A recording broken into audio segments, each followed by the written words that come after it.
Yes, now, ladies and gentlemen, I'm just watching NXT now. My camera is buffering. Just watching NXT now, and starting off the show, Javon Evans came out with that guy, Laredo, don't remember his other name, from TNA, who's going to be a part of that Fatal 4-Way match at Worlds Collide. And Ethan Page came out as a North American champion and started confronting them, being like, I now have to defend this title because of you. And then Sean Legacy from Evolve, who beat Javon Evans and Ashanti Adonis in a triple threat match to become number one contender for the NXT North American Championship, came out and said he has the pleasure of facing the winner, and he prays it's not Ethan Page. Then we had more Evolve stars come out, like Swipe Right, and side with Ethan Page and start attacking Sean Legacy, Javon Evans, and Laredo. They went after everyone. So, looks like we've got a big focus on the North American title right now. It's kind of the carry in the men's division, if you ask me. I mean, Norbert Femi's fighting Miles Bourne, who just came from a tag team, and he's fighting Travis McCoy, who I learned his name. I remembered his name after last episode, who just won LFG. Literally his first match. Well, not his first match, but his first PLA match is going to be against the NXT champion, which is crazy. So the NXT North American Championship's carrying a division right now. And I predict Ethan Page beats Laredo and Javon Evans and whoever the fourth person in the match is and retains the title. And I think he's beating Sean Legacy too. So that's just where I think it's going with that. So after Chase U accidentally got themselves put into a tag match with Dark State last week, they've just had their triple threat match, 6-man tag match with Dark State, where they got destroyed. Chase U's first match back as Chase U, I believe so anyway, and they've been dismantled by Dark State, which I believe Dark State are going to be a dominant faction. It should be a dominant faction. Yeah, not a bad match, wasn't too long either, love that. So we just had a couple of segments there. Dragon Lee, who is the fourth man in the Fatal 4-Way Worlds Collide, has confirmed that he will be the fourth tag team partner for Sean Legacy, Laredo, and Javon Evans against Ethan Page and Swipe Right. Then we just had a little promo package from Trick Williams ahead of his match tonight, where he will be defending the new TNA World Championship. And he's saying he's better than Joe Hendry, he's better than Average Joe and Elijah, and he knows what's best for TNA, and that's Trick NA, which is what he named TNA last week. As he becomes a new champion, turns on the fans, plays the whole Hollywood Trick role, and becomes a heel. I love it and I respect it. Charlie Dempsey and Miles Bourne just had their one-on-one friendly match, where they had a rounds match, 6 3-minute rounds. If Miles Bourne won, which he did, he gets freedom of No Quarter Catch Crew. Which means he can now go off on his own, do his own thing, and he's free of the limitations of Charlie Dempsey. Tavion Heights was on Miles Bourne's side and left with Miles Bourne. I guess this means the same for Tavion Heights. So I'm guessing we're getting all three of them, plus the girl, going their own separate ways, which I don't mind. Because they don't look like a tag team anyway, and they can all definitely function on their own.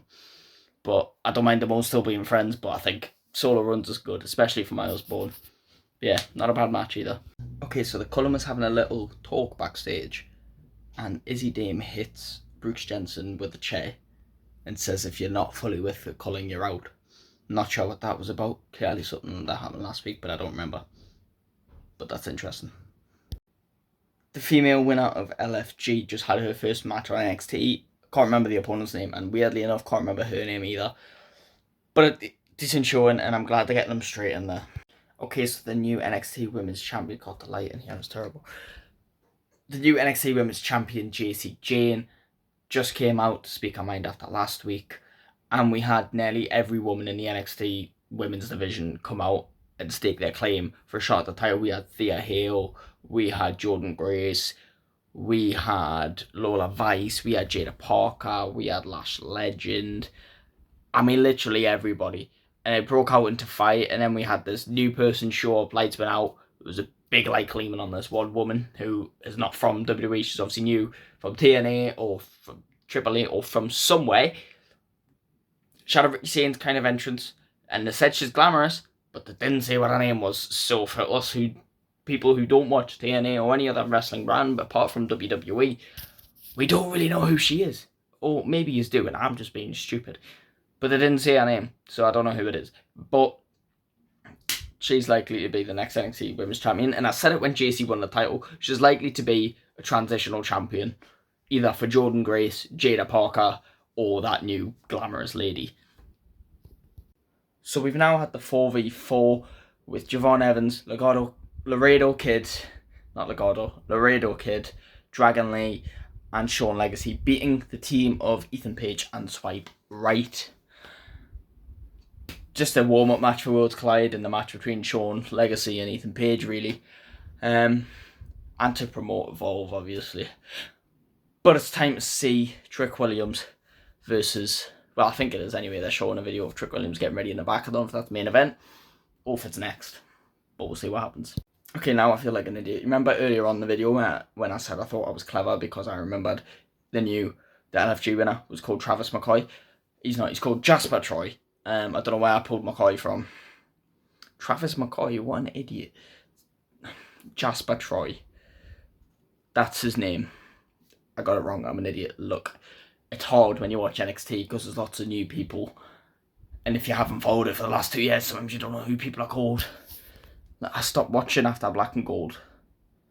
When it went into NXT 2.0, I stopped watching. So, I didn't know who a lot of people were till this year. Jasper Troy, though, he's brand new. You can't blame me for calling him Travis McCoy and giving him the wrong name.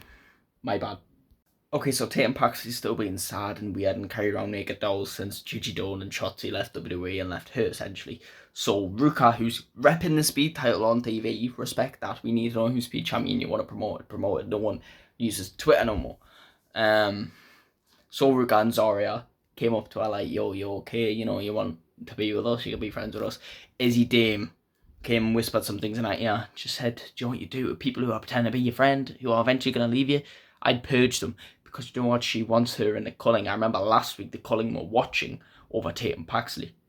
Tatum Paxley is going to join the culling and it's going to be a good move for her, a good move for her career. It makes so much sense. Personally, I think that's happening. And that will conclude NXT. Trick Williams beats Santana to successfully retain the TNA World Championship. There was some interferences. Trick got involved with Elijah, who was in the crowd, and he smashed up his guitar. Elijah jumps the barricade. They're going to fight.